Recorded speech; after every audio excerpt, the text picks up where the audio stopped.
Hey, I'm Chris Gilchrist. I get to serve as the executive pastor here at Stonebridge Church in the Woodlands. Welcome to Sunday Continued. This is where we keep the conversation going after Sunday, asking the questions we didn't get to, talking through what this actually looks like in real life, and figuring out how to live it out during the week.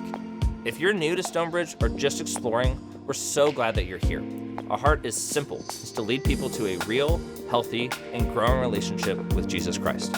And if you're local to the Woodlands or Magnolia, we'd love to meet you sometime. We gather every Sunday at 9:30 and 11:05. Now let's dive in.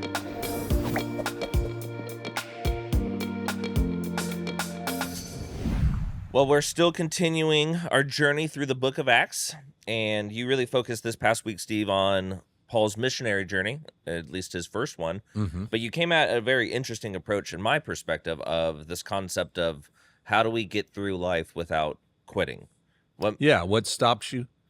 Because that's a big part of life. Yeah. A lot of people get stopped or lose their direction or their motivation to keep moving forward on something, and it can be.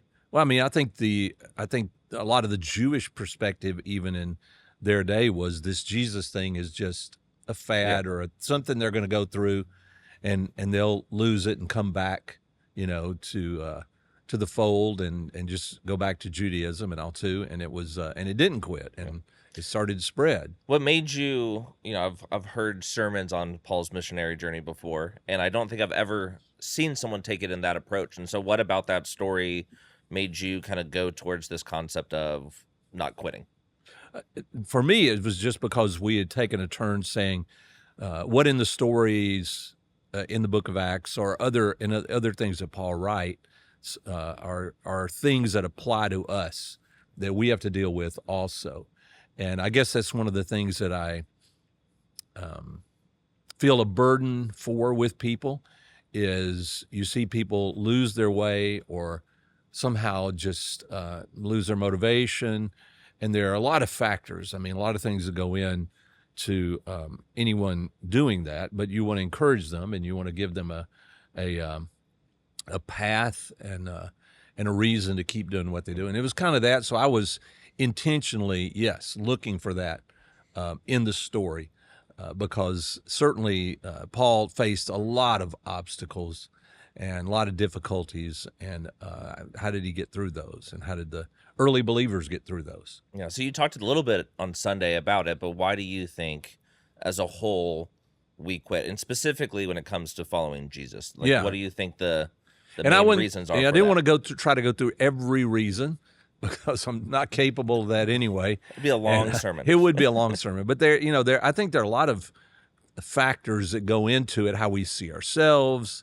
Our own insecurities come into mind, discouragement. But I think the thing that just hit me, and I think for a lot of people, is how much other people influence which way you go and whether or not you will keep going and pursue and move ahead.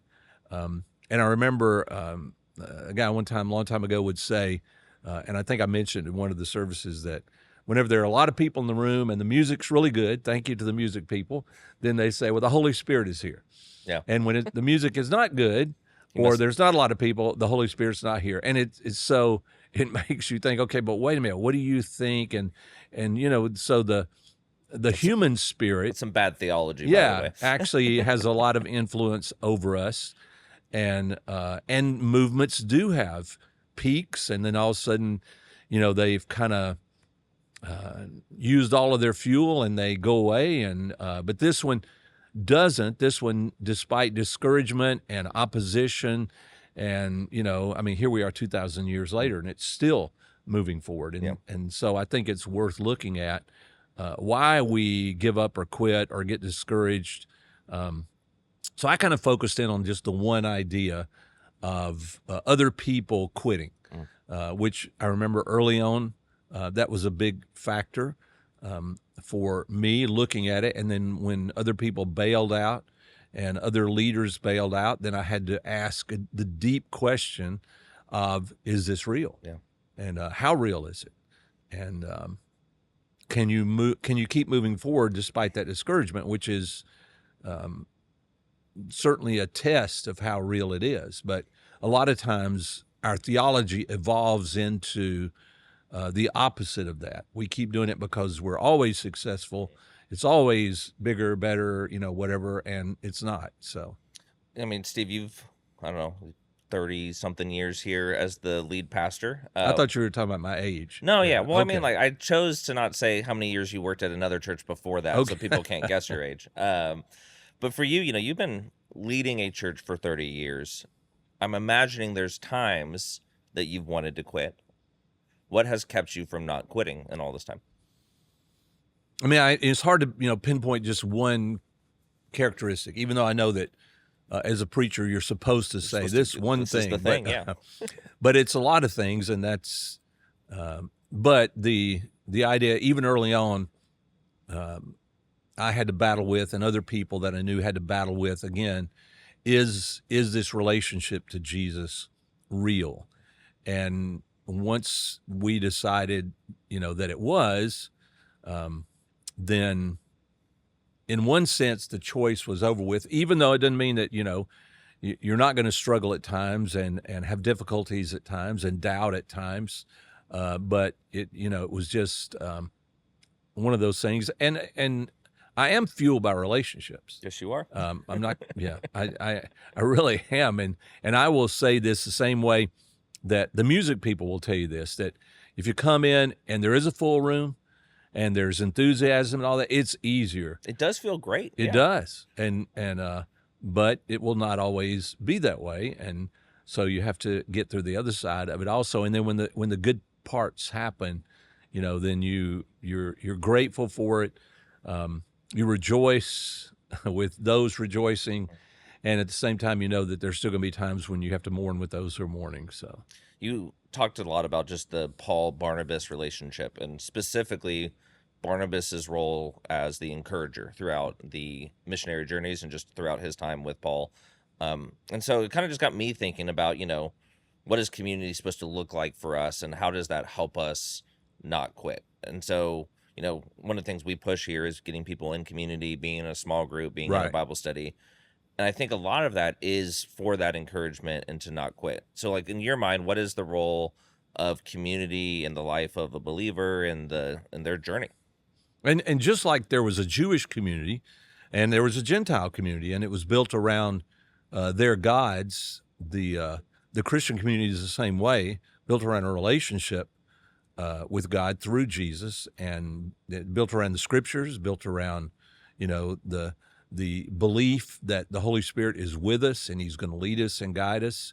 And those elements have remained strong, which I would say is part of the evidence that he is a living God, because those elements have continued to be made strong. When the Jews, are very strict about copying the books of the Old Testament, and you get to the New Testament, and it's not that way. Gentiles come into it. These are letters passed around. Mm-hmm. And so there's no strict code, and, you have to do it this way, and the discipline, almost an engineering mindset. It was just, they were so excited that when the letters are written, they begin to circulate. Even Paul's, we talked a little bit about that with the Galatians. They want to copy it. They want to write it down. They're looking at, reading it, and they're copying it down, and they copy it the way it is because it is so alive to them, not because of a discipline or a code. And now, when they find those fragments and pieces of the letter, it affirms the continuity of the message and all too. And I think that's part of it. I mean, for me, being more of someone who analyzes things and looks for, but how real is it? What are the facts? Don't just get swayed with the emotion of it.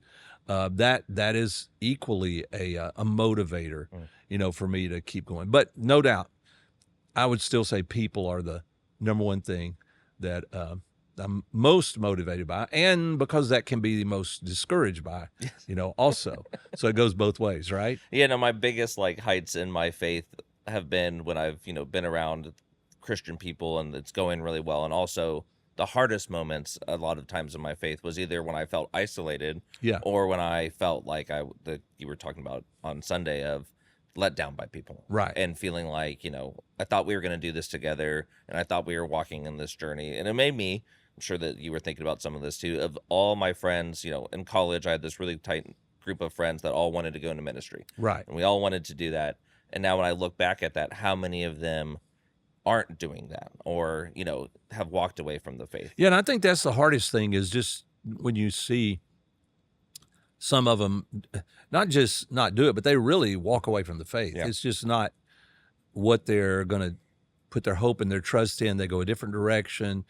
And, I've known people before who have done that and then come back later in life, and they talk about how, boy, what a mistake, and and that helps to understand also that your life has a length to it, and the length of it, what you do at the length of it is a big deal, because it speaks of what you believe, where you're putting your hope and your trust. It doesn't make it any more real. I think it is an expression for you of how real it is, and how you intend to continue to pursue it. I was talking to someone this past week too about the fact that I've only known this, just like you said, for a long time. Yeah.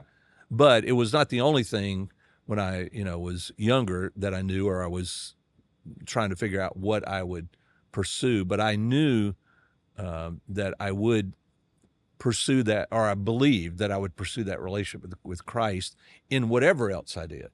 And it was one of those things that for me, I didn't want to do this because it was a job or profession. It was a job or profession I really didn't want, but it was a direction that that I wanted to pursue, that I thought was meaningful. It was worth it, and honestly, it was. I mean, I enjoyed what I learned. So, No, it's funny. I can echo that same sentiment of, yeah, I don't know quite how I got into this thing, but I'm glad I did. But there's moments where I definitely feel like I was like, is this really what I'm supposed to be doing? Right. And is this what God's really called me to? And I love, like, when I just look at, the book of Acts for Paul specifically, how many moments he has where he should be deeply discouraged. I mean, like, even the Right. passages that we went through on Sunday, you yeah, look if they at those, stone you, yes, it's not great. it's pretty discouraging. Even though he doesn't, they thought he was dead and he wasn't, or he didn't stay there. But And I it's think pretty when discouraging. we look at the missionary journeys, or maybe just we do this in our head, we just assume that, like, when we don't go through the book of Acts and we just hear missionary journey, we think, oh, those were super successful and he never had any obstacles, and he would go into these towns and he would preach and all these people would come to know Jesus. And in a lot of realities, he would go and preach, and then the town would get mad at him and he'd have to go to the next town. Right. And I just love just looking at that narrative of, and thinking to, like, what you were talking about, what kept Paul going? Why Right. did he keep doing this? Yeah. Why not quit and just hang out in Antioch? And it makes when he writes his letters, it makes them so much more powerful and make so much more sense when you read them and read his words, and in the context of who he was and knowing his story, you're like, wow. I mean, when he talks about, I'm not ashamed of the gospel. It's one of those things as a young Christian, I was like, well, what do you mean ashamed of the gospel? Yeah. I mean, it's not like they're robbing banks or, or doing bad things. I mean, what does that mean? But in their day, he is intentionally attacked, and they intentionally try to shame him for this idea and what he's doing. And it goes against all of the ideas of the culture, and even his background goes against all those ideas, even though it was the same God, So then you realize, okay, he's not going to back off. Doesn't matter to him, because he believes that the message of the gospel has power to it. Yeah. And so when they would go and he proclaims it and it gets planted, he is trusting that it will, that God will take that and work it into people's lives. And they do. And it's, for us, like you're saying, it seems like when you're talking about this concept of, shouldn't be ashamed for the gospel, or how, like, why would it be so countercultural to them? But you even kind of see in the passage that you were going through of how much religion was tied to their culture. I think for us, it's become more separate, and it still is part of it, but for them, it was deeply rooted in how they lived their days, and, Yeah. and pretty much every day of their life was in some ways determined by their religion that they picked. And so Right. I think, when you look at Paul's life, he's going in and he's being very countercultural, actually. He's saying the way that you're doing a lot of your life is wrong. And, he's doing it in kind ways a lot of times and bold ways in others, but he's still coming with a very countercultural thing into the world. Yeah, I think you're right. I think that it is. And again, like you said, because we tend to take it in our culture. And as Westerners, we tend to interpret that all cultures at all times are the way we live. And, not true. And but our culture is different. And where a lot of people would say we are in a post-Christian culture, I always struggle with, well, what do you mean by that when you say, and I'm sure it's because they would say the heyday is over, but again, you're saying Christian culture, so you're tying it to the power of the culture and identifying that as a Christian culture, where we're identifying it a little different than that. We're identifying it as God's work and what he came to do, and the message of that, which sometimes you need the culture to be against you. Because if you think that the message is just the message of a culture, you'll probably miss really the life-changing power of it, because it isn't. It's in so many ways, the gospel itself is counterculture. Oh, yeah. It always has been. It always goes against ideas that are out there and things that people follow. So when you look at church history too, the times that Christianity rose the most were when culture was anti. It was not usually in the good times, or however you would frame that, but it's really in the rise of when culture is saying that this isn't good and we are against you, is when Christianity tends to grow faster in church history. Yeah, and have a deeper impact. Yeah. And you relate that to people's lives. Most of the time when there's a life-changing relationship that is started with Jesus, it's in the midst of questions, struggles, difficulties, where you're trying to decide, okay, then what am I going to hope in and trust in? And that's when it is so powerful. When everything's going good and everything seems to be going your way, then there's not a need there until you kind of figure out that, yeah, this good that I have now is not going to last, and it's not really what I thought it was, and you're looking for something more, or use the word deeper, that just has more of an impact on who we are, and it causes you, as it did for Paul, to be willing to let go of other things, sacrifice other things for the sake of this, which is exactly how he saw Jesus. Yeah. As Jesus sacrificing, including his own place with God in heaven, to come down to us in order to change us, to do something, in us. And I think that's the power of the gospel. And I think it's the pushback that I have, where we tend to think if Christianity has giant buildings and great cathedrals and things like that, then that's the power of Christianity, and it's not at all. In fact, it can actually be the negative. You can mess stuff up. Part of that. When we were in Israel, it's one of the things that we noticed. We went to the two places where people believe Jesus himself was buried, and that was his tomb, and one is kind of out of the way and very peaceful. Yep. And then the other has an enormous, it's huge, gigantic cathedral built on it. And as we noticed, which one is visited the most? Yeah. The gigantic cathedral, right? Because obviously that has to be the right one, or why would there be this? And, don't know which one it is. I tend to lean toward the peaceful one, seem to fit better to me, but other people would see it differently. I don't know. Christianity is not really built on those things. No, it's not. Yeah. It's really built on who he is, and these are expressions. But sometimes the expression gets so big and so man-made that it takes over the life-changing part of what God did through his son in our lives. And that's kind of a... Well, we can take religion and we can make it about ourselves still. Right. And we can even take our faith and make it about ourselves, especially in roles like we have, Steve, of that insidious lie that we can start believing of like, it's about our faith in Jesus, but like, look what we've done for Jesus. And you can Right. start twisting it a little bit and start believing that Stonebridge or other churches that we've been part of is built on God, yes, but also our success. Right. And I think that for me, for a lot of my friends that I look at that have had issues and, have had mistakes, I think it's a lot of times when they've made that shift in their brain and they start thinking it's not about the relationship anymore. It's about what I've done with my relationship with And I them. think churches do that. Oh, yeah. I mean, it's one of the struggles, and all the articles that come out about growth and everything else too. It tends to use numbers and things like that, and that looks like the success of it. Sure, numbers are important because as they represent a person. Yeah. Well, because but we want to reach people for Jesus. Right. And so that is the number that is important. Are we going out of our comfort zone, and are we stepping out in faith and reaching people for Christ, not just to fill a building, but for that, like you're saying, Right. that individual.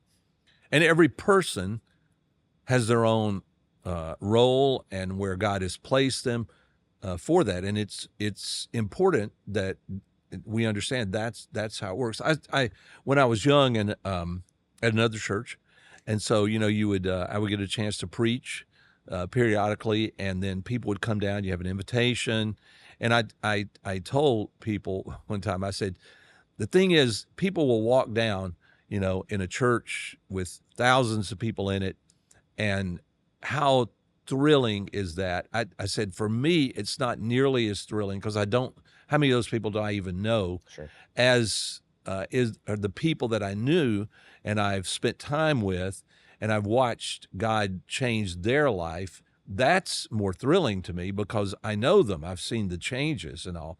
And so in one sense, it was a less of a numbers thing and more of a watching God change somebody else's life. To me, that made the biggest impact. Well, and you've always been just so relationally driven, and I think that matters so much to you that, in those moments when people are coming up, you so badly want to know them, and you want to know their story, and you want to know how to help them actually follow Jesus in a real and tangible way. And I think that's one of the things that makes us, this place feel like home, is that we do care about that as a church. That Yeah. we don't want you to feel like you're a number. We want you to come in and be known and to be relationally Right. known, and we're going to do everything in our power to help you grow, but we want you to be real in your authentic self. Yeah.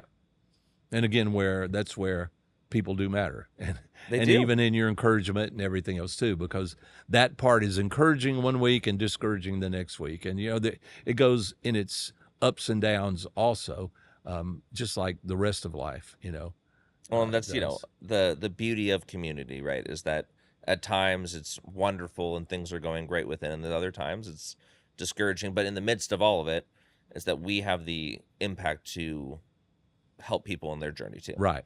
And I think one of the dangers of our, post-Christian world is that, this idea of like, you can just do it yourself. You don't need other people. I think Right. is such a detriment to what's plaguing Western society now. Yeah. Is this hyper individualism and moving away from community and groups and things like that. And I think that's one of the roles of the church is there's a power in the gospel and a power in the relationships that helps bring it back, and it brings its own satisfaction when it does come back, and it works that way, which is good for a culture also, because it helps unite a culture, pull a culture together. I mean, people are always looking for what is going to unite us. Oh yeah. And in Christianity, in the Bible, the overwhelming what's going to unite us, one thing, one king. And and not everybody will see that, or not everybody will agree with that or follow that one king. But we understand that is in itself the uniter. Different backgrounds, different skills, different mindsets, different ways of seeing things, and it's okay to do that as long as there's still one king that we all follow and that we all serve, and knowing that we will have enemies when we do that, and you will, so that's okay. But it's why the church has survived for the 2,000 years, even when we've messed up, and even when we've not done the right thing. It's because there is a living God, that Yeah. there is someone that is uniting us through all this time, and that Yeah. it's not just this idea or mindset that's uniting us. It's that there is the Spirit indwelling in all of us that's uniting us across cultures and across times. And I think that's, a really important thing to remind ourselves of as we go through our life, of that is our big why, is that why are we doing this? Why would Paul go to all these places where they're throwing stones at him? It's because he's encountered the living God that loves him, that created him, that wants relationship with him. Right. So let me throw it back at you. Okay, hit me. As a younger guy, Ambiguous age. younger family, growing your family. So what discourages you? What makes it difficult? And how do you find a way to overcome that or get past those discouragements? I wish it was like more clever and I had this really unique mindset. But for me, a lot of it is surrounding myself with certain people that can help remind me of why I do what I do. I think one of the best people on staff of that is Brian. He's like, whenever I'm having a discouraging moment, he's a guy that I'll go to and talk it through with, because he is so good at reminding me of why I do what I do, Right. and pointing me back to the gospel. And so I think, that's a huge one for me, of who in your life are people that are going to point you back to truth and are going to point you back to the goodness of God, even in seasons of discouragement and even in hard times. And my wife, I would say my other one, marry well, so that when you go and you talk to somebody, that they're going to help you see things in a new way. But I think the other thing for me is going back to like my roots of, hey, when I'm feeling discouraged, get away. Like, go pray, Right. Go find time, go isolate yourself with the Lord, not isolate yourself, but go spend time and remind yourself of why you're even in relationship. Yeah. I think, far too often in today's world, when we have discouragement, our first instinct now is to numb, and to, whether it's I'm just going to binge watch TV or get on my phone all day or do whatever in that sort of way. And I think that's what can just increase our discouragement of, why am I not making progress? Why am I not doing the things I want to do? Well, it's because I'm just continually in the bad patterns that are keeping me from my relationship with God, who's the person that can actually encourage me. Right.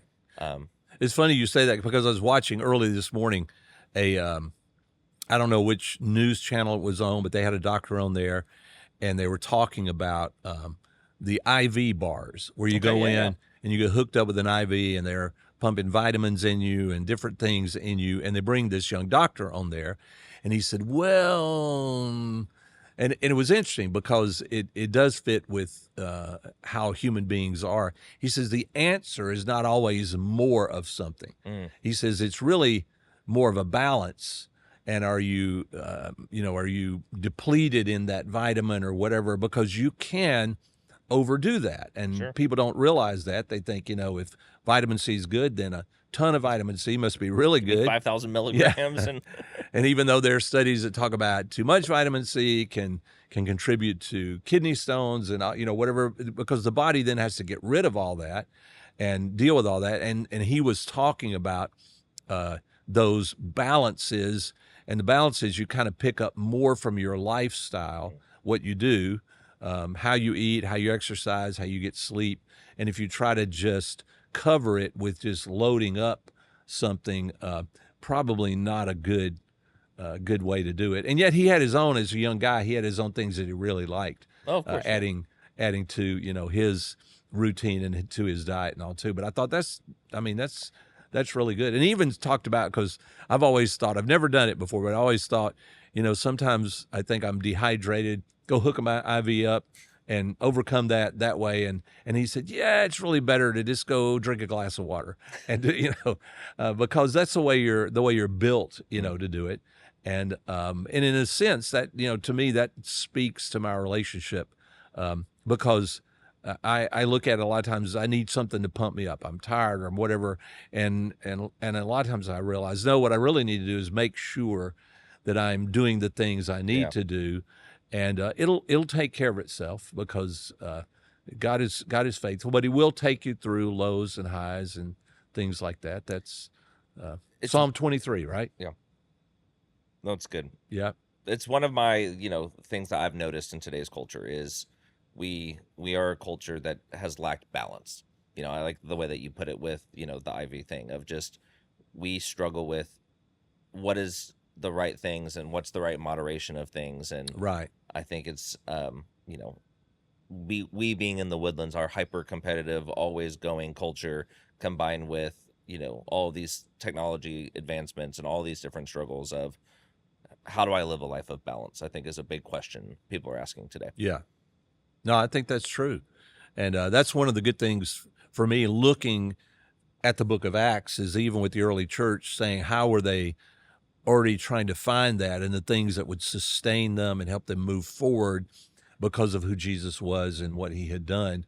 And then, seeing how that fits in. Because I really think they're still the same things. Oh, yeah. I don't think that it's changed in that way, even though the challenges may be different. I just think still the basic parts of it are still the same. So. There's been 2,000 years worth of pretty similar spiritual disciplines that people have been encouraged to do. And it's not because it's just this dogmatic rules. It's because it just really works for making your life be complete. Right. So what would be the one encouragement this week, Steve, for us to walk away with? So for me, it would be what's coming next in Acts.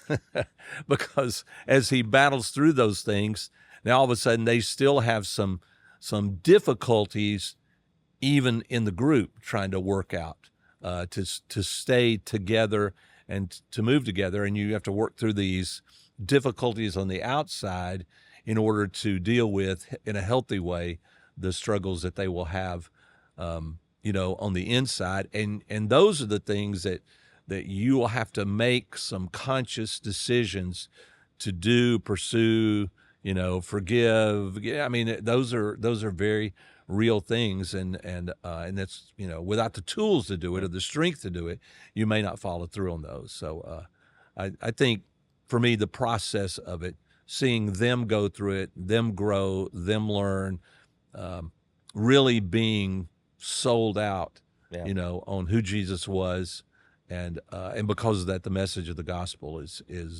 was powerful. So. Well, and we are the benefactors of that. Yes. We're 2,000 years later, and we're living in light of what that early church did for us. And I think one of my encouragements too of just like the reason why we're able to persevere is because we have 2,000 years worth of history of persevering. That's true. And I think that when we look at our life in just our own little bubble, it's easy to get discouraged. But then when you look at the beauty of what God has done for 2,000 straight years, what started on the cross and where we are now is an encouragement to me to keep going and to keep living my life for the gospel. Yeah.